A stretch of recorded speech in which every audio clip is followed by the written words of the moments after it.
మేము రిక్వెస్ట్ కూడా చెప్తున్నాము. ఎందుకంత ఆవేశం ఏంటి? భాష మీద పొట్టున్నది, ఆవేశం ఉండకూడదు. అధ్యక్ష ఆవిడ ఆవేదన ఏంటంటే మీరు తీర్మానం పెట్టారు, తీర్మానాన్ని అందరూ ఆమోదించాలని చెప్పారు. ఎస్, ఆ తీర్మానంలో ఒక మాట ఉంటే ఆవిడంత ఆవేదన చెందేది కాదు. ఏది? ఆ డిస్ట్రిబ్యూషన్ని ఏదైతే పెట్టారో దాన్ని తొలగిస్తున్నాం పూర్తిగా అనే మాట ఉంటే ఆ మాట లేదు. ఆ మాట ఉందో చెప్పండి. ఆ తీర్మానంలో ఆ మాట ఉందో చెప్పండి. ఆ మాట ఏముంది? అందుకని దయచేసి ఇప్పటికైనా దయచేసి ఇంకా మీరు మాట్లాడేది మళ్ళీ మేము మాట్లాడాలని మేము చెప్పే ఈ రాష్ట్రంలో ఏ ప్రయోజనం చెప్తాము. ఒక నిమిషం చెప్పండి. అధ్యక్ష, మళ్ళీ చాలా స్పష్టంగా చెప్తున్నా, విశాఖ స్టీల్ ప్లాంట్ మాకు ఎమోషన్ అధ్యక్ష. సారీ, బట్ మాకు ఎమోషన్ అధ్యక్ష. It is personal for me.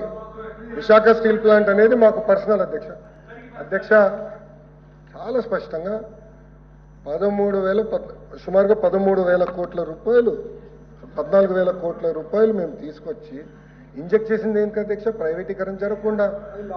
అది సింపుల్ లాజిక్. నంబర్ 1. నంబర్ 2, నేనే స్టేట్మెంట్ ఇచ్చా, ప్రైవేటీకరణ జరగదు అనే స్టేట్మెంట్ ఇచ్చాను. గౌరవ సభలో ఇచ్చాను sir. In the floor of the council I made a statement on behalf of Andhra Pradesh government. ఎట్లా సార్ ఇది? ఇప్పుడు నేను అడగదలుచుకున్నా, మీరు ఈ రెజల్యూషన్ కి మీరు ఒప్పుకుంటున్నారా లేదా? మీరు చెప్పండి. ఈ రెజల్యూషన్ మీరు తీర్మానానికి ఒప్పుకుంటున్నారా లేదా? మీరు సూటిగా చెప్పండి సార్. సార్, మేము మాట్లాడినప్పుడు మా పార్టీ తాలూకా అభిప్రాయాన్ని మా రెజల్యూషన్ కూడా పెట్టాము. ఆ పెట్టిన పూర్తి వివరాలని చెప్తాము. దయచేసి ఇప్పుడు డిస్కషన్ ఏంటంటే, జరుగుతున్న చర్చ ఏంటంటే, ఏదైతే మంత్రి గారు ఆవేశంగా ఏ సందర్భంలో కానీ ఆ పీక్కుంటారనే మాట రికార్డులో తొలగించాలి. ఆయన గారు చనిపోయారు. ఆయన జీవితంలో మచ్చ రైతు ఓందాగా చెప్తే ఆయన తాలూకు అమలతను నిలబడతారు. లేకపోతే ఆయన జీవితంలో మచ్చ ప్రజలు తెలుస్తారు. రేపు మాకు అభ్యంతరం లేదు. కానీ ఇలాంటి పరుష పదాలు మహిళా సభ్యుల మీద అలాంటి పరుష పదాలని వాడటం అనేది సమంజసం కాదు. అది సభా సంప్రదాయం కాదు.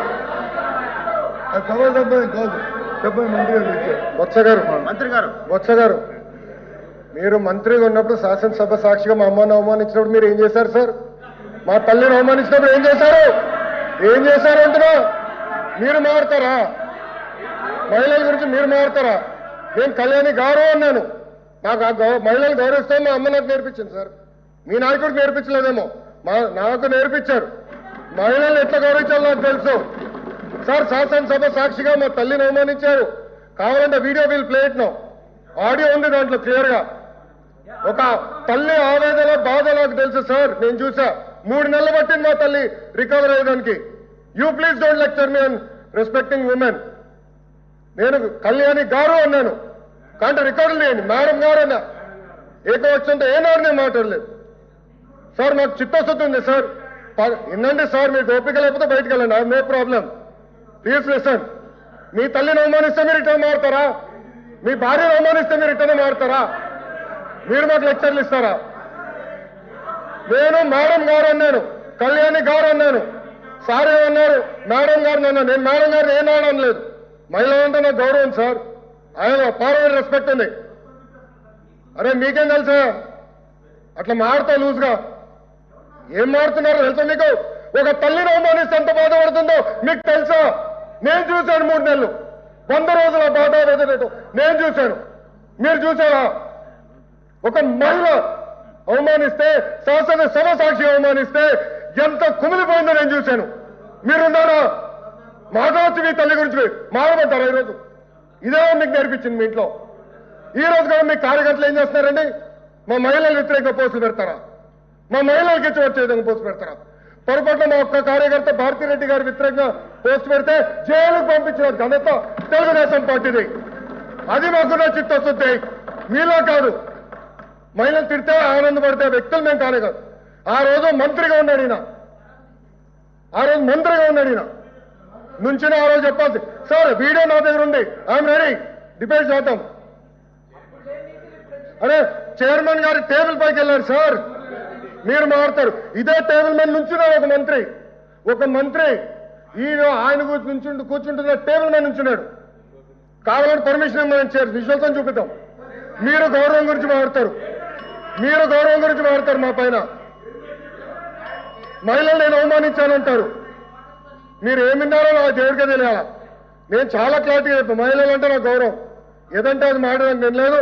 నేను సూటిగా మిమ్మల్ని ప్రశ్నిస్తున్నా, మీరు రెజల్యూషన్కి కేంద్రంలో ఉన్న నరేంద్ర మోడీ గారికి పెట్టిన రెజల్యూషన్, ఆయనకి థ్యాంక్ యూ చెప్తున్నా, పెట్టిన రెజల్యూషన్ ఆమోదిస్తున్నారు లేదా మీరు చెప్పండి.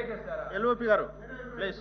అధ్యక్ష, మంత్రి గారు మాట్లాడిన దాంట్లో మేము అడిగిన ఇక్కడ జరుగుతున్న చర్చ ఏంటి? వారు వచ్చి వాళ్ళ తల్లిగారిని మాట్లాడిన మాటల్ని ఎవరు కూడా సభ్యసమం ఎవరు కూడా అంగీకరించరు. దాన్ని సమర్థించే సమస్య లేదు. ఇప్పుడే కాదు ఆ రోజు కూడా చెప్పాం, మళ్ళీ చెప్తున్నాం. ఏ తల్లిదైనా సరే ఎవరు నిందించినా దాన్ని సంబంధించే సమస్య లేదు, ఆమోదించే సమస్య లేదు. అంత గీతం నేను మనుషులు కాదు మేము.